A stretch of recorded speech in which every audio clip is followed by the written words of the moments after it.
Hello, friends. It is Thursday, November 3rd, 2022, and I've had some time over the past couple of weeks to get my hands dirty in the garden. And so it's no longer the bad and the ugly. Um, I'm not going to call it good, but it's not bad. So I figured I'd take you along, show you what I'm doing to get the garden ready for winter and putting it to bed. So these first two rows, I believe they were covered last time I showed you. They've got compost. They're ready to be planted in the spring. So the tarp is on just for weed pressure to cut down on the weed seeds that blow in. This row right here is all ready to be broad forked and then tarped or mulched with more compost or leaves. I don't know what I'm going to do yet. You will also notice that there are fresh leaves in many of the pathways. Last weekend, I was able to go through and hand weed a lot of the walkways, and my husband mowed the leaves into rows and then threw them on a tarp and dragged them down into the walkways. So the walkways are looking a whole lot better. We do that for a couple of reasons. Number one, it helps us get rid of the leaves. You can probably hear them falling. There is no shortage of deciduous trees on this property. We have a ton of leaves. This is the area last weekend that he picked up leaves from, and you can see there's a lot more left. So it helps us find a place for the leaves. It helps keep the weed pressure down in the rows. It is definitely not foolproof because in a couple of weeks, these leaves will be down to nothing. They deteriorate really fast, but it also helps to feed the soil. So that's why we do that. This row is completely new since you were last here in the garden. Lowe's and Home Depot were having some serious sales on their perennials, and I was late to the game. They were pretty picked over, but both places had lots of echinacea, which I prefer over rudbeckia because it is, well, I shouldn't say that. I absolutely love the prairie sun rudbeckia. However, it is not a perennial, and so I have to start from seed every year. Echinacea will come back. They will come back taller and better. And these colors are kind of fall colors, obviously. But the yellows will be good in the spring, and the pinks I can use all year round. And so basically, I think I paid $5 for a pot that had 3 and 4 plants in them. So I got them home. I separated them from the pots and I got them in the ground, and they're pretty happy doing their thing. This row is daylilies, which I've slowly begun to dig out. They are going to find new homes so that I can have the space for flowers that I can put in bouquets. Daylilies are not good in bouquets. I put them here a couple years ago because I had no other place for them, but that was before I decided I wanted to be a flower farmer and needed the space. You can see I've already dug out some right there, and there's more echinacea there. And then these are irises that will also be finding new homes.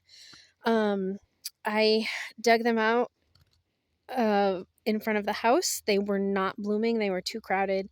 Brought them down here, spread them out. They are happy. They bloom like crazy in the summer. But again, they're not great for cut flower bouquets. And so I need to get them out so that this whole row can be for flowers.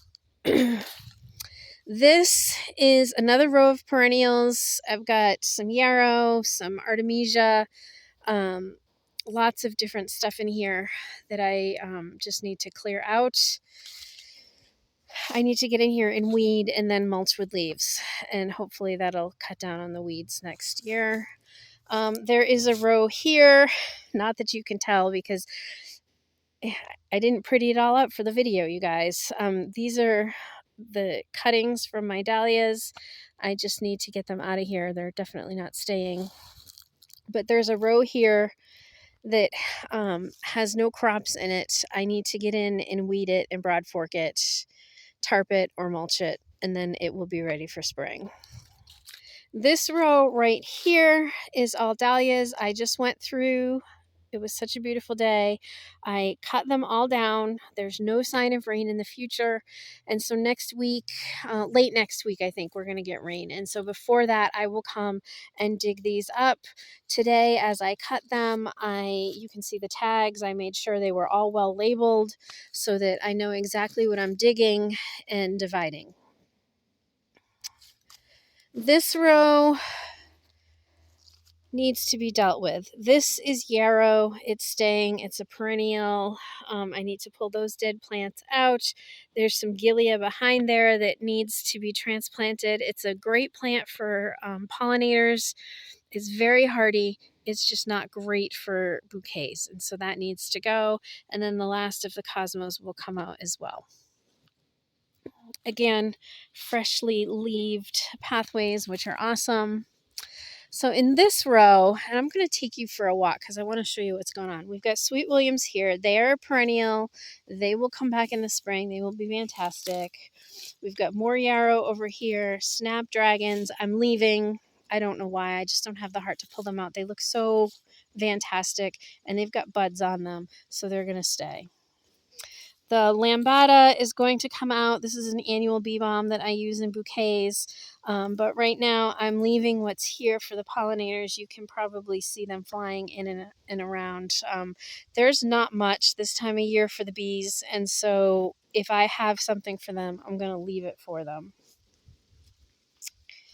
We've got more yarrow here, more yarrow here. Look at the scabiosas, you guys. It's getting ready to blossom. They came back so nice as soon as the weather cooled down. And my shadow's probably in the way here, but you can see I've got some Orlea that reseeded, and this is cress that I use in bouquets. So that's reseeded. I've got a lot of reseed going on. You will see cilantro growing everywhere. I just kind of, when I grow it, I let it go to seed because cilantro is welcome anywhere in my garden that it wants to grow, and it's growing everywhere around here, and that's okay. It's good for me. We love cilantro. It's good for the pollinators when it flowers, and it's also good in bouquets. So it is welcome to stay. And again, more snapdragons. They look beautiful. I don't have the heart to tear them out. Look at this one's going to be blossoming soon.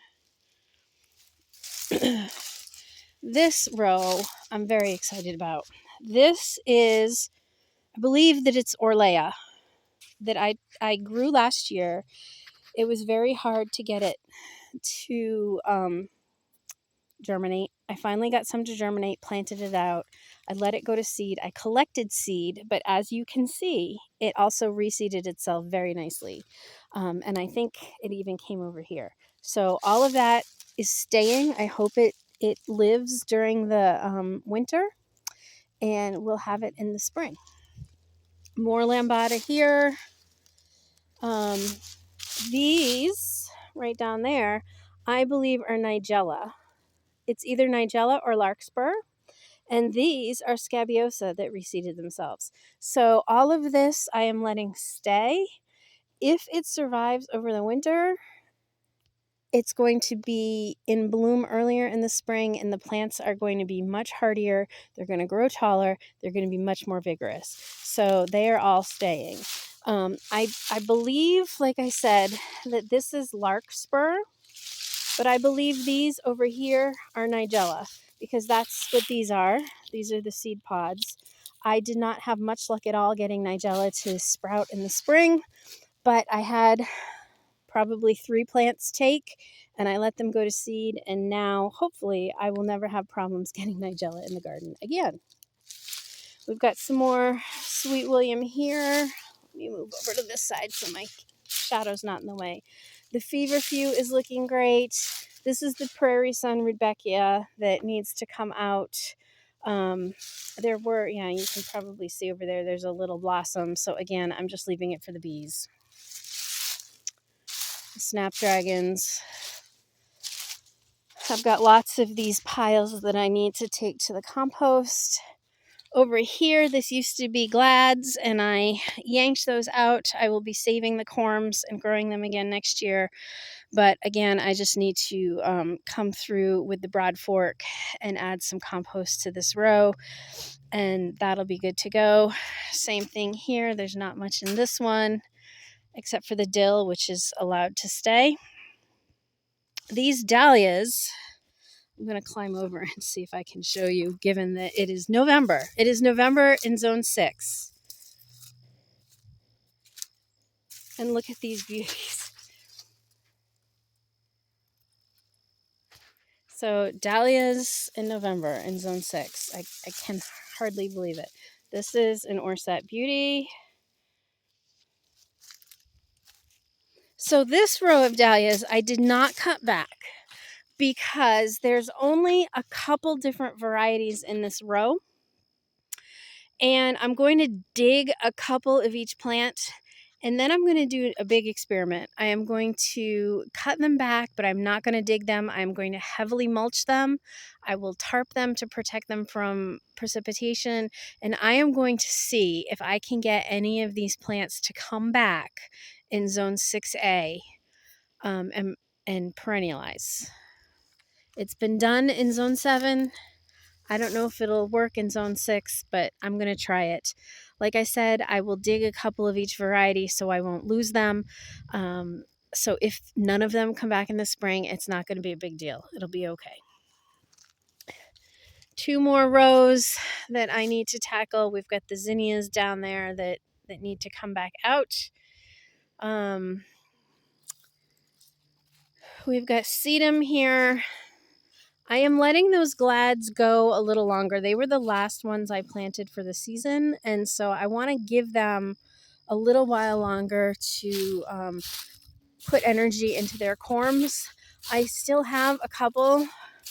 You can see here, they will bloom, right? They're getting ready to bloom. So I didn't have the heart to tear them out, and I wanted them to strengthen their corms as much as they possibly can.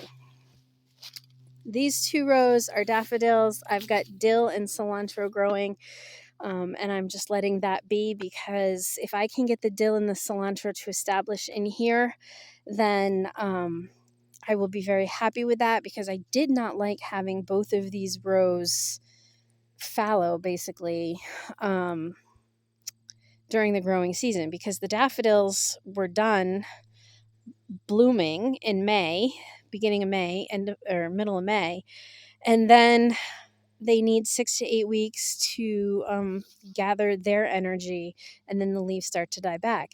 And so I got rid of all of the dead leaves. I tried to plant cilantro and dill. It was too hot by then, so it didn't germinate until the weather cooled. So we'll see what happens there, but I've got to figure out something with these 2 rows that I can grow something without a huge root system, because I don't want it disrupting the daffodil bulbs, but I need to be able to utilize these 2 rows. These are all, nothing has changed here except the leaves in the pathway. So we've got some Baptisia, some Ansonia, the Liatris I need to get in there and make pretty. And then the dwarf mulberry trees are going to be pruned this winter, because I just cannot reach them, and the goal is to be able to reach the fruit to pick it now that they are finally producing fruit. So that's it in a nutshell. I personally think it's looking a little bit better. It's not beautiful, like I said, no garden is this time of year, but I have begun plans for next year. I learned some good lessons this year about what to do and what not to do. Namely, those zinnias were the bane of my existence this year. Next year, we're going to have a lot more zinnias, because I'm going to get better at growing zinnias.